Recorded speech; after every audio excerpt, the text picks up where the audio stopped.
તો hello friends, આજે આપણે 10,000 સબસ્ક્રાઇબર્સ કમ્પ્લીટ થઈ ગયા છે. તો એના માટે તમારા બધાનો દિલથી ખૂબ ખૂબ ખૂબ જ આભાર. સપોર્ટ આપતા રહેજો કે જેથી હજી વધારે ને વધારે સબસ્ક્રાઇબર્સ આપણે કમ્પ્લીટ કરી શકીએ.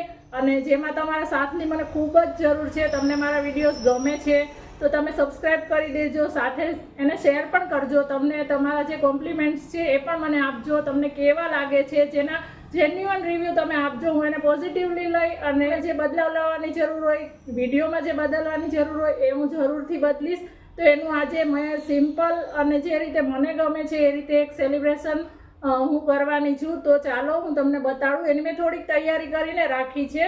તો ચાલો, આ આપણે દાબેલીનો મસાલો બનાવ્યો છે, આ મીઠી ચટણી બનાવી છે, પછી મસાલા સિંગ અને સેવ. તો એક દાબેલી હવે હું પહેલાં બનાવીશ. પહેલાં મીઠી ચટણી લેવાની છે.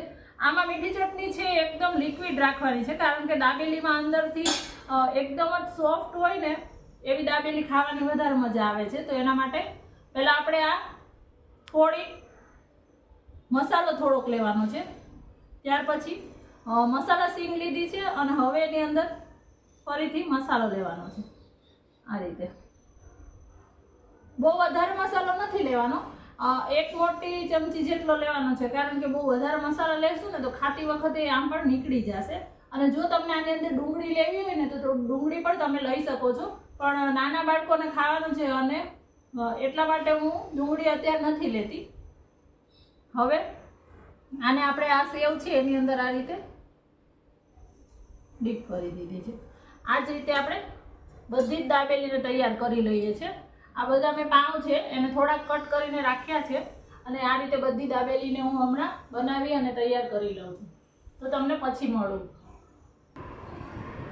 તો આપણે આ બધી જ દાબેલીને ભરી અને તૈયાર કરી લીધી છે. બધી ભરાઈ ગઈ છે, કારણ કે આની અંદર જ પાઉં આવી હતા ને તમે આમાં જ રાખી દીધું. આટલું મોટું મારી પાસે બીજું ભરવા કંઈ નહોતું ને એટલા માટે. તો આમાં જ આપણે લઈ જઈશું.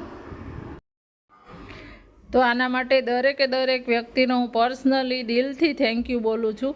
તો આવો ને આવો સપોર્ટ કરતા રહેજો. આ હતું મારું નાનું એવું સેલિબ્રેશન. અહીંયા ખૂબ જ વરસાદ 2-3 કલાક આવ્યો, એના કારણે થોડું લેટ થઈ ગયું હતું.